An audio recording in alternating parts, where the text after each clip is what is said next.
خۆشەویستان، لە وتاری ئەمڕۆدا پێمان خۆش بوو باسی شتێک بکەین. یەکەم شەو ڕۆژی ناو قەبر چی ڕوو ئەدات؟ هەمومان لە پێشمانە ڕۆژێک دێت کەسێک لە ئێمە یەکەم ڕۆژ یا یەکەم شەوی ناو قەبری دەبێت. یەکەم خاڵ دوای ئەوەی کە بە خاک سپێرراین خۆڵ کرا بە سەرماندا یەکسەر پێشەوەی خەڵکی بگەڕێتەوە، دوو مەلایکە دێن بۆ سەرمان، دێن بۆ لامان، سەلامی خۆی پەروەردگاریان لەسەر بێت. ئەم دوو مەلایکەیە پرسیاری عەقیدە و بیر و باوەڕی تۆ دەکەن. پەروەردگارت کێیە؟ چی دینێکت هەبووە لە دنیادا؟ پەیڕەوی چی دینێکت کردووە؟ چی دەڵێ سەبارەت بە پێغەمبەری خوا صلی الله علیه وسلم؟ ئیمتیحان دەکرێی لە ناو گۆڕدا. حتا پێغەمبەری خوا صلی الله علیه وسلم دەفەرمێت ئێوە لە ناو قەبردا ئیمتیحانێک دەکرێن، فیتنەیەکە ناو قەبر و پیرپرسیارەکانی ناو گۆڕ تەقریبەن وەکو فیتنەی دەجال وایە. پەنا بەخوای گەورە، ئەوەندە قورسە. فیتنەی دەجال گەورەترین فیتنەیە لە مێژووی مرۆڤایەتیە. دەفەرمێت وەکو فیتنەی دەجال یا تۆزێ هاوشێوەی نزیک لەوەوە ئێوە لە ناو قەبردا تووشی تاقیکردنەوە دەبن، کەواتە ڕۆژێکی زۆر قورس، فیتنەیەک تاقیکردنەوەیەکی قورسمان لە پێشە کە لە ناو گۆڕدایە.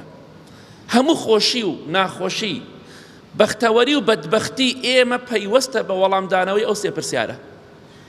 ئەوەی وەڵام داتەوە بێگومان بەختەوەری دنیا و قیامەت. ئالەو ڕۆژەدا کە پرسیاری بیر و باوەڕت لێ دەکرێت، غەریب بێکەس داماو کەس لەگەڵا نییە. يثبت الله الذين آمنوا بالقول الثابت في الحياة الدنيا وفي الآخرة.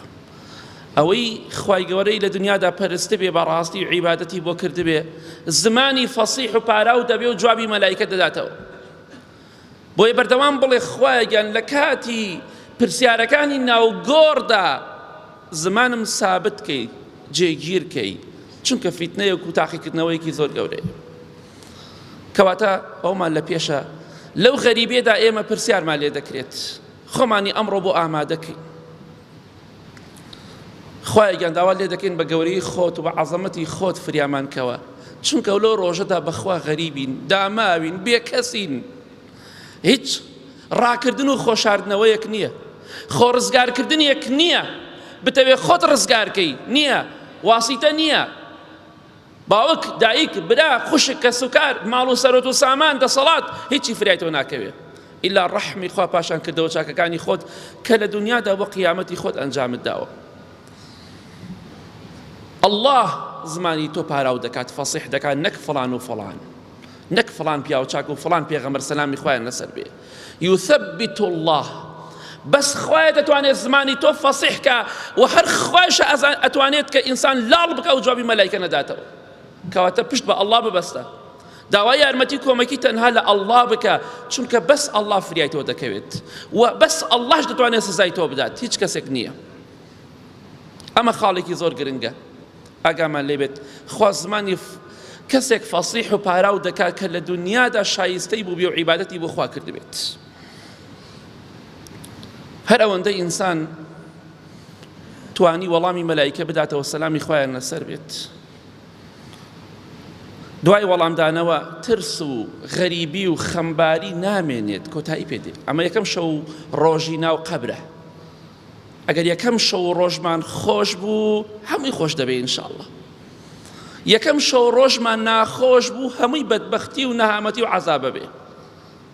بۆیە زۆرێک لە خواناسان گریاون، وتیانە بۆچی دەگرین؟ وتیانە بیری یەکەم شەو ڕۆژی ناو قەبر دەکەینەوە، چونکە ئەوە پەیوەستە بە هەمومانەوە. لەسەر لای ڕاست دەمان خەرە ناو گۆڕ و بەجێمان دەهێڵن، هیچ کەس فریاد ناکەوێت، هەتا پێت ئەکرێت لە خراپەکاری بە دوور بە.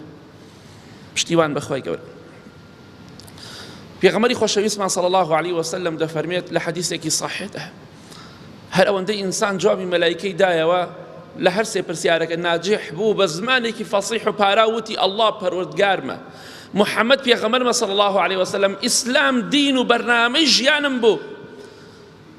گۆڕەکەی بۆ فراوان دەکرێتەوە ئەوەندەی چاوی بڕ بکات، دڵخۆشە بێ. ئەو مردووە کە جوابی داوەتەوە لە ئیمتیحان پێی دەڵێن مەلایکە دەڵێن تۆ ناجاحەتت هێنا و سەرکەوتوو بووی، مزگێنی بۆ تۆ. ئەمەندە دڵخۆشە چونکە دایان نیشاندۆ پرسیاری لێەکەن، دەڵێ خوا وازم لێ بێنن مادەم خوای گەورە منی ڕزگار کرد لە عەذابی قەبر، توانیم وەڵامی ناو گۆڕ بدەمەوە ئەو سێ پرسیارە قورسە؟ خوا با بچم بڕۆمە بۆ دنیا بە کەس و کاری خۆم بڵێم خوا لە من خۆش بووە، با بڕۆم بە کەس و کاری خۆم بڵێم من ئیمتیحانم کرد و ناجح بووم، با بە کەس و کاری خۆم بڵێم خوا لە من ڕازیە. دەڵێن دانیش گەڕانەوە بۆ دنیا نییە، ئەو کاتە دڵخۆشە بێ. هێشتا خەڵکی تازە دەگەڕێتەوە لە گۆڕستان و بەڕێگاون، تۆ دەڵی با بگەڕێمەوە بۆ لای کەس و کاری خۆم مزگەنی خۆشیان پێ بدەم کە خوای گەورە منی ڕزگار کردووە. دەڵێن دانیش کەواتە مردن سەرەتای هەموو خۆشیەکانە، بەڵام بۆ کەسێک لە دنیادا خوای ناسی بێ، نەک دوای مانگی ڕەمەزان ئاگای لە خواپەرستی خواناسی نەمابێت، پێت خۆشە لە ناو گۆڕدا پێشەوەی خەڵکی بگەنە ماڵ دڵخۆش بی مزگەنی بەهەشتت پێ بدرێ، بەڵێ پێت خۆشە دەی بەکردەوە بیسەلمێنە، بە عیبادەتی خوا بیسەلمێنە، بەس بەوە نابێ بڵێ خوا غەفوور و ڕەحیمم بەهەشتیم تەواو، نا ئەبێ هەوڵی بۆ بدەی. قیامەت پەیوەستە بەکردەوەکانتەوە پاش ڕەحمی خوای پەروەردگار. خوای گیان ئێمەش لەو کەسانە بگێڕی کە هەر دوای ئەوەی کە خەڵکی گەڕانەوە ئێمەیان بەجێهێڵا بەزەیان بە ئێمە دێتەوە، وەڵڵای ئەوەی ئیماندار بێ و جوابی مەلایکەی دابێتەوە بەزەیی پیانێتەوە، وەڵڵا ئەبێ ئاواتی پێ بخوازیت، چونکە دڵخۆشە دەڵێ با مزگەنی بە کەس و کاری خۆم بدەم. بەڵێ هەر ئەوەندەی ئینسان توانی جوابی مەلایکە بداتەوە لە ناو گۆڕدا لە یەکەم شەو ڕۆژی قەبردا چیتر ڕوو ئەدات؟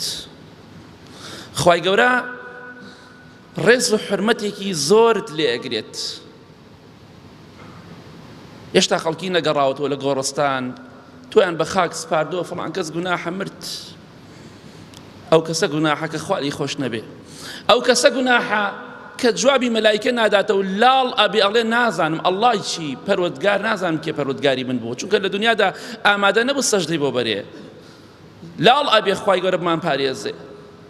خوا سابت نەکا، زمانە سابت نەکا، جێکی نەکا، کەس ناتوانێت فریاد بکەوێ. هەر ئەوەندەی جوابی مەلایکەت دایەوە خوای گیان زمانمان فەسیح و پاراوکە یا ڕەب العالەمین. خوای گەورە لە ئاسمانەوە دەفەرمێت عەبدەکەی من ڕاستی کرد، ئەڵڵا پەروەردگارێتی ڕاستی کرد، محەممەد پێغەمبەرێتی صلی الله عليه وسلم ڕاستی کرد، ئیسلام دینێتی. پاداشتی ئەوەیە لە دنیادا ئەگەر ئینسانێک سەرۆکێک کەسێ زۆر ڕێزی لێ بگیرێ فەرشی بۆ ڕاخرێ، ئەمە فەرشی دنیایە، فەرشێکی هاکەزایی. بەڵام خوای گەورە دەفەرمی عەبدەکەی من ڕاستی کرد، فەرشی لە بەهەشتەوە بۆ ڕاخن، فەرشی بەهەشتی بۆ ڕاخن، ئەبێ بەبان فەرشی بەهەشتا بڕوا، لەبان فەرشی بەهەشت بێ، ڕێزە حرمەتی لێ بگیرێ. ئەمە یەکەم شەو ڕۆژی ناوگۆڕە، پۆشاکی بەهەشت و حەریری لەبەرکەن و دەرگایەکیشی لە بەهەشتەوە بۆ بکەنەوە، با بۆن و بەرامی بەهەشت و خۆشیەکانی بەهەشت بێ بەسەریدا، هەتا چاویشی بڕ بکە گۆڕەکەی بۆ گەورە دەبێتەوە. کەواتە یەکەم شەو ڕۆژی ناو گۆڕ بۆ ئیماندار زۆر خۆشە، چونکە هەر یەکەم ڕۆژ فەرشی بەهەشت بۆ ڕاخراوە، یەکەم سەعات جلوبەرگی بەهەشت لەبەر کراوە، یەکەم سەعات بۆن و خۆشیەکانی بەهەشت دێ بەسەرتا، ئەوە یەکەم شەو ڕۆژی ناو گۆڕە. کەواتە لە بیری مەکە خۆتی بۆ ئامادەکە بە عیبادەت و بە خواپەرستی. خۆشیەکانی ناو گۆڕ بۆ ئەو کەسە نییە بەر دڵت دڵم پاکە و بەس دڵ حسابە، نوێژ ناکەم دڵم حسابە، ئەگەر تەنیا دڵە پیسەکەی تۆ حساب وایە خوای گەورە نوێژی لەسەر خەڵک فەرز نەکرد، ئەگەر دڵە خائیسەکەی تۆ حساب وایە خوای پەروەردگار ڕۆژ و عیبادەتی لەسەر خەڵک فەرز ناکرد. بەڵام ئەوە قسەی شەیتان و ئیبلیسە، لە ڕۆژی قیامەتشا لەگەڵ ئیبلیسا حەش دەکرێ. ئەگەر ئەوە بڵیت و من مەشروب بەخۆم و زینا ئەکەم و نوێژ ناکەم و خوا ناناسم و دڵم پاکە، دڵت خائیسە ژەنگاویە بۆ گەنە، بە هەر بڵی پاکە. ئەوە قسەی شەیتانە، تۆش قوتابی شەیتانی ئەگەر وا بڵێ. کەواتە خۆشە لەو خۆشتر هێت خوای گەورە پێت بفەرمێ تۆ ڕاستەکەی، پێت خۆشە فەرشی بەهەشت بۆ ڕاخەن، قەسەم بەخوا خەڵکی نەگەڕاوەتەوە بۆ ماڵ و بە تەواوەتی نەگەڕاونەتەوە لە ڕێگاوبانن، فەرشی بەهەشت بۆ ڕاخراوە. کەواتە مردن زۆر خۆشە بۆ کەسی ئیماندار بێ، لەم دنیا پڕ لە کێش و مشکلی ڕزگاری دەبێت. بەڵێ کاتێکە لە ناو گۆڕدای لە یەکەم شەو ڕۆژی ناو گۆڕدا بۆ ئەوی هەست بە تەنهایی و غەریبی نەکەی، ئەڕۆی بۆ سەفەرێک، ئەڕۆی بۆ وڵاتێک بۆ شارێک، هەست بە غەریبی ئەەکەی. تۆ بڕۆ بۆ وڵاتە ئەجنەبیەکان خۆت بە غەریب ئەزانی، کەس نابینی، کەس و کارە لەگەڵتان نییە، ئەی ئەبێ غەریبی قیامەت چۆن بێ دوای مردنت کە تۆ بەرەو گۆڕستان ڕۆشتویتە، بەرەو سەفەرێک ڕۆشتویتە، قەت سەفەری ئاوات نەکردووە، سەفەرێکمان لەبەرە قەت سەفەری ئاوامان نەکردووە، ئەبێ خۆتی بۆ ئامادەکەی. بەڵێ بۆ ئەوەی خەمبار نەبی، بۆ ئەوەی هەست بە بێکەسی نەکەی، لە یەکەم شەو ڕۆژی ناو گۆڕدا پێغەمبەری خوا دەفەرمێ صلی الله علیه وسلم تەماشا ئەکات پیاوێک دێ بۆ لای ئەم مردووە لە سەرەتای مردنەکەیەوە کاتێکە وەڵامی داوەتەوە، پیاوێک دێ بۆ لای دەم و چاوێکی جوانی هەیە، جلوبەرگێکی جوانی لەبەردایە، بۆنێکی زۆر خۆشی لێ دێت. ئەو پیاوە بە مردووەکە دەڵێ مزگێنی بێ لێت بە ڕەزامەندی خوا، کە خوا لە تۆ ڕازیە، مزگێنی بێ لە تۆ بە بەهەشتی پڕ لە ناز و نیعمەت. ئەو مردووە دەڵێ دەم و چاوی جوانە، هەواڵی خۆشت پێ، تۆ کێ ڕەحمەتی خوا لێبێ، خوای گەورە مزگێنی خۆش بە تۆش بدات، تۆ کێ ئەوەندە جوانی، ئەوەندە محتەرم و ڕێکوپێکی، ئەوەندە بەڕێزی، مزگێنی ڕەزامەندی خوا و بەهەشت بە من دەدەی. دەڵێ من کردەوە چاکەکانی تۆم لە دنیادا کە لە دنیادا ئەنجامدا، من نوێژەکان و ڕۆژەکان و عیبادەتەکان و زیکرەکان و قورئان خوێندنەکان و خێر و سەدەقەکانی تۆم، خوای گەورە منی هێناوە بۆ لای تۆ بۆ ئەوەی هەتا ڕۆژی قیامەت لەگەڵ تا بم دڵخۆش بی، بۆی خەم نەخۆی، بۆی خەمبار نەبی. خوا ئاوا ڕێزە ئینسانی ئیماندار دەگرێ، ئەوەشی بێدین بێ خوا نقمی جەهەنمی دەکات، غەزەبی خۆی دەڕژێنێ بەسەریدا. بۆ سپاسی خوا بکە خوا هیدایەتی داوی بەردەوام بە لەسەر عیبادەت و خواپەرستی. هەر کاتێکش لە دوای مانگی ڕەمەزان شەیتان ویستی گومڕات کە یەکەم شەو ڕۆژی ناو گۆڕت بیر نەچێ، بگەڕێنەوە بۆ لای خوا. یا ڕەبی خوایە ڕەحمان پێ بکەی، ئاخرمان بەخێر بگێڕی، لە گوناهی دایک و باوک و مردوەکانمان خۆش بی. خوایە گیان یەکەم شەو ڕۆژی ناو گۆڕمان خۆش کە یا ڕەب العالەمین. لە یەکەم شەو ڕۆژی ناو گۆڕدا بێگومان بۆی هەست بە غەریبی نەکەی، بۆی هەست بە تەنهایی نەکەی، بۆی خەمبار نەبی. پێغەمبەری خوا دەفەرمێ صلی الله علیه وسلم ئینسانی ئیماندار لە ناو گۆڕەکەیدا، لە ناو باخێکی سەوزی جواندایە، باخێکی سەوزی جوان، نەوشکە بێ، نەپێویستی بە ئاوە، نەناڕەحەتەکە، باخێکی بەهەشتە، هەر لە ناو گۆڕەکەدا بۆ خۆت لە ناو باخێکی سەوز و جواندا دەبیت. و پێغەمبەری خوا صلی الله علیه وسلم فەرمووی حتا چاوی بڕ بکە ئەو ئینسانە قەبرەکەی بۆ فراوان کراوەتەوە و گۆڕەکەشی مانگی چواردە چەندێ جوانە، مانگی چواردە خۆی چەندێ ڕووناکە. ناو ئەو گۆڕە بۆ ئینسانی ئیماندار وەکو مانگی چواردە هەمووی درەوشاوە و خۆشە. کەواتە بۆ ئەوەی دڵخۆش بی، تۆی ئیماندار لە دنیادا ڕێزی فەرمانی خوات گرت، ڕێزی فەرمانی پێغەمبەری خوات گرت صلی الله علیه وسلم، ئەبێ گۆڕەکەت پڕ بێ لە نور، پڕ بێ لە ڕووناکی، چونکە شایستەی تۆیە. کەواتە بە گۆڕەکەی خۆمان ڕووناکەینەوە بە عیبادەت و بە خواپەرستی، پشتیوان بەخوا. پێت خۆشە لە دوای مردنت گۆڕەکەت وەکو غورفەیەک کە پڕ بێ لە گڵۆپ و ڕووناکی چەندێک جوانە، ئاوا ڕووناک بێ، پێت خۆشە گەورە و فراوان بێ، پێت خۆشە لە باخێکی سەوز و جوان نابی، دەی ئەمڕۆ عیبادەتی خوا بکە و بەردەوام بە حتا ئەو ڕۆژەی خوا ڕۆح لێ ئەسێنێتەوە. ئەو کاتە ئینشاڵڵا بەختەوەر دەبیت. ئینسانی ئیماندار لە یەکەم شەو ڕۆژی ناو گۆڕیدا کە لە پێشی هەمومانە ڕۆژی دوو جار، کەواتە لە شەو ڕۆژێکا دوو جار چیت پێشانە درێ، ڤێلاکان و قەسر و کۆشکەکانی خۆت لە بەهەشتە. فڵان کەس بەیانی و ئێوارە، بەیانی ئێوارە، بەپێی حەدیث پێغەمبەری خوا صلی الله علیه وسلم. فڵان کەس ئەمە قەسر و کۆشکەکانی تۆیە لە بەهەشتا سەیری کە هەروەکو چۆن ڤیدۆیە تەشبیهات دەمێتێتە بەرچاوت ئاوها پێت ئەڵێن ئەمە کۆشک و تەرارەکانی تۆیە ئەوە دارەکانی تۆیە ئەو دارستانەکانی تۆیە لە بەهەشتا ئەوە باخەکانتە ئەوە خێزانەکانتە ها سەیراکە ئەوە حۆریەکانی خێزانی تۆن ئەوە خزمەتکارەکانتە ئەم منتیقەیە هەر هەمووی عاید بە تۆیە لە ڕۆژی قیامەتە دەڕۆیتە ناویەوە هەموو بەیانی هەموو ئێوارەیەک لە یەکەم ڕۆژدا بەخوا لە یەکەم شەو ڕۆژی ناوگۆڕتدا دوو جار بەهەشتت پێشانەدەن ئەگەر بەهەشتی بیت ئەوشی پەنا بەخوا دۆزەخی بێ بە هەمان شێوە لەوە خۆشتر هەیە ئینسان لە شەو ڕۆژێکە دوو جار جێگای خۆی لە بەهەشتا پێشان بدەن بە کاملی بە فول مواسەفاتەوە تەنها لەبەر ئەوەی کە تۆ خەمبار نەبی چونکە تۆ نابێ خەمباربی نابێ بێتاقەت بی بۆی هەست بە غەریبی نەکەی ئەو ئینسان ئیماندارە لێ خۆیان قیامەت زوو بێت چونکە جێگاکەی زۆر خۆشە لە بەهەشتا کەواتە یەکەم شەو ڕۆژی ناو گۆڕ بۆ ئیماندار زۆر خۆشە چونکە بەهەشتی پیشانەدەن جێگای خۆی لە بەهەشتا پیشانەدەن پێی دەڵێن فڵان کەس دەرگایکی بەهەشتی بۆ دەکەنەوە پیشە ئەڵێن فڵان کەس ئەمە جێگای تۆیە لە بەهەشتا لە ڕۆژی قیامەتە دەچتە ناویەوە بۆ ئەوەی دڵخۆشیەکەت زیادکە پێغەمبەری خوا صلی الله علیه وسلم دەفەرمێ بۆیە پیشانی ئەدەن ئینسانی بەهەشتی هەموو شەو ڕۆژێ دوو جار پیشانی ئەدەن بەیانی ئێواران بۆ ئەوەی زیاتر دڵخۆش بی هەست بە خەمباری بێتاقەتی نەکەی هەست بە غەریبی نەکەی بەڵێ خۆشەویستان بۆی بێتاقەت نەبی لە یەکەم شەو ڕۆژی ناوگۆڕدا مزگێنی لە دوای مزگێنی بۆ تۆ دێ خۆشی لە دوای خۆشی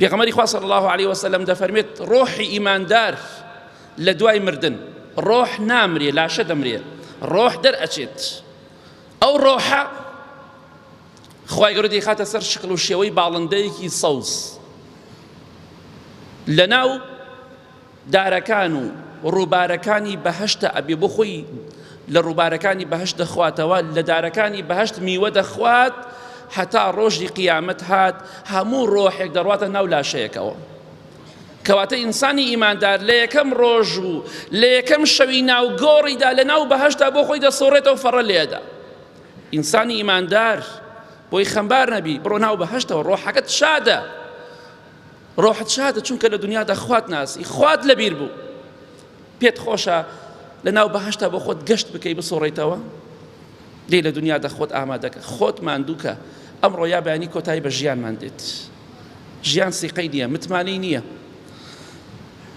بەڵێ بۆیە پێویستە خەمێکی قیامەتی خۆمان بخۆین لە ناو گۆڕدا شتێکت پێدەوترێ لە یەکەم شەو ڕۆژی ناو گۆڕتدا پێغەمبەری خوا صلی الله علیه وسلم دەفەرمێت دەرگایەکت لە دەرگاکانی جەهەنەمە بۆ دەکرێتەوە پیشانت ئەدرێ فڵان کەس خوای گەورە ئەوە بێگومان شوێنی لە بەهەشتا پیشان دراوە ئەوە جێگای تۆیە دەڵێن فڵان کەس ئەگەر لە دنیادا سەرپێچی فەرمانی خوات بکردایە و کەسێکی خراپ بوویدایە ئەمە جێگای تۆ ئەو لە جەهەنەمە پیشانی ئەدەن بۆچی وای پیشانی ئەدەن بۆی زیاتر دڵخۆش بێ ئەی خوایە سپاس بۆ تۆ ئەو جێگایە لە من بە دوور بوو سپاس بۆ خوای پەروەردگار جێگای خۆشت ئەڵێن جێگای خۆشت لە جەهەنەمە پیشان ئەدەن ئەڵێن ئەگەر خراپ بوویدایە ئەمە مەسیر و سەرنجامی تۆ بوو بەڵام لەبەر ئەوەی کە تۆ خوات ناسی سەرپێچی فەرمانی خوات نەکرد خوای گەورە ئەو جێگای بۆت گۆڕی بە ئەم جێگای کە بەهەشتی پڕ لە ناز و نیعمەت یەکەم شەو ڕۆژی ناوگۆڕ کەواتە مردن بۆ ئیماندار خۆشترین شتە بۆ ئیمانداری ڕاستەقینە مزگێنی لە دوای مزگێنی یەکەم ڕۆژی ناوگۆڕت یەکەم شەوی ناوگۆڕت فول دڵخۆشی لەبەر ئەوەی کە لە دنیادا خوات ناسی جا لە کۆتاییدا دەڵێم با خوا بناسین و خوا بپەرستین چونکە بەهەشت و جەهەنەم تەنها بەدەست ئەڵڵایە بەدەست هیچ شەخسێک نییە بەدەست هیچ مرۆڤ و دەسەڵاتداری و بێدەسەڵاتێک نییە تەنها ئەڵڵایە دەتوانێت بتخاتە بەهەشتەوە خۆشبەختت کە بەختەوەرت کە تەنها ئەڵڵاشە دەتوانێت سزات بدا و تۆڵت لێ بکاتەوە کەواتە بۆ خوا خۆت یەکلا بکەرەوە هەموو شتێکی خۆت بسپێرە بە خوای پەروەردگار بە دڵنیایی خوای پەروەردگار سەرکەوتوت دەکا و لە دوای مردنت دڵخۆشت دەکا بۆیە هەر کاتێ ویست خراپەکاری بکەی یەکەم شەو ڕۆژی ناو قەبرت لەبیر بێ هەر کاتێکیش عیبادەتت کرد دڵخۆش بە بۆ یەکەم شەو ڕۆژی ناو گۆڕەکەت کە ئەگەر خۆش بوو هەمووی هەتا قیامەت هەر خۆش دەبێ و دوای قیامەتیش ئینشاڵڵا لە ساحەی مەحشەر و لە بەهەشت هەر لە خۆشییا دەبی چونکە یەکەم شەو ڕۆژی ناو قەبرت خۆش بووە. اللهم اغفر للمؤمنين والمؤمنات والمسلمين والمسلمات الأحياء منهم والأموات من أهل السنة والجمعة والجماعات.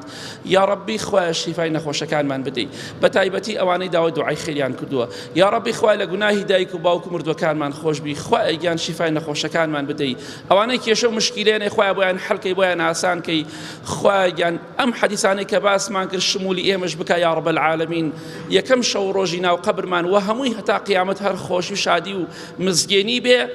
آمين آمين آمين. وصلى الله على محمد وآله وصحبه أجمعين.